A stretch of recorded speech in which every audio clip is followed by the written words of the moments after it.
Pour réaliser le contrôle qualité, il existe différentes méthodes. La première d'entre elles est d'utiliser une courbe d'étalonnage avec une mesure de la densité qui va nous permettre d'obtenir le pourcentage massique en composés volatiles de notre mélange. On ne peut l'utiliser que si la préparation ne contient aucune particule. Pour l'utiliser, je vais d'abord allumer l'appareil. Ici. Puis, je vais préparer un bécher qui contient de l'eau déminéralisée.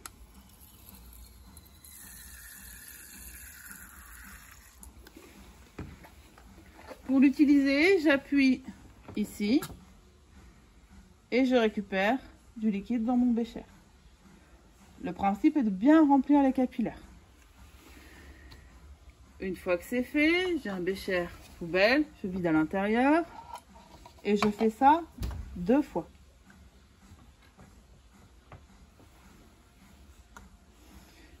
Ensuite, je vais le faire avec mon échantillon. Je le fais aussi 2 fois, une première fois pour rincer le capillaire avec ma solution, une deuxième fois pour avoir la valeur. Donc je vide. Je rince le capillaire avec la solution. Je vide. Je récupère. Et cette fois, je vais pouvoir lire la valeur. La valeur est de 0,812. Density, en anglais, veut dire est l'équivalent de masse volumique. Donc vous avez l'unité qui est juste en bas, grammes par centimètre cube, c'est-à-dire grammes par millilitre. À partir de ça, on lira sur la courbe la valeur de la fraction massique. Je ne peux pas m'arrêter sans avoir nettoyé l'appareil avant de partir. Donc je recommence en vidant et je remets de l'eau déminéralisée. Une fois, je vide dans la poubelle. Une deuxième fois, je vide dans la poubelle. Et je n'oublie pas d'éteindre la machine.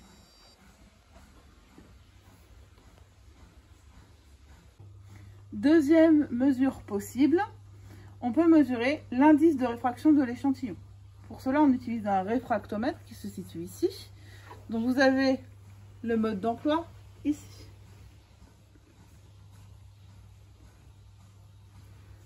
Pour faire notre mesure, nous allons ouvrir ici, enlever le papier qui sert de protection, il faudra le remettre à la fin. Ouvrir notre flacon à échantillon et déposer quelques gouttes sur la cellule.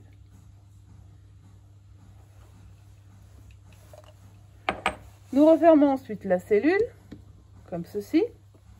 Nous allumons la lumière qui va nous aider à bien visualiser ceci, c'est-à-dire une zone lumineuse en haut, une zone sombre en bas, et la séparation entre les deux doit être réglée pour que la séparation se fasse au niveau de la croix. Le réglage se fait de ce côté, avec cette molette. Puis, une fois que le réglage s'est fait, la lecture se fait ici. Et vous voyez apparaître sur le bas de l'écran l'indice de réfraction, sur le haut de l'écran le degré Brix, qui s'utilise pour les solutions sucrées.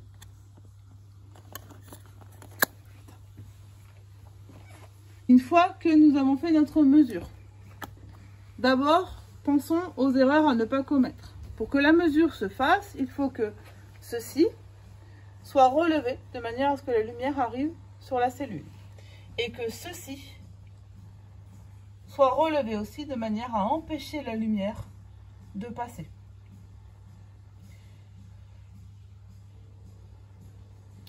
Maintenant que la mesure est faite, on va passer à l'extinction de la machine et à son nettoyage. Donc pour cela, on rouvre la cellule.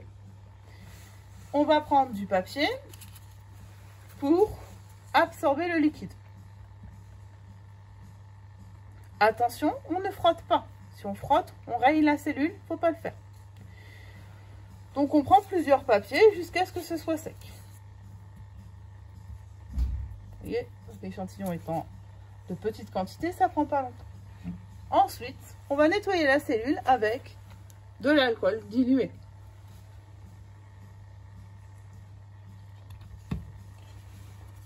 Et de la même manière, on absorbe le liquide sans frotter. Avant d'éteindre la machine, on remet du papier absorbant et on ferme la cellule. On éteint la lumière et on éteint l'appareil. On ferme le flacon.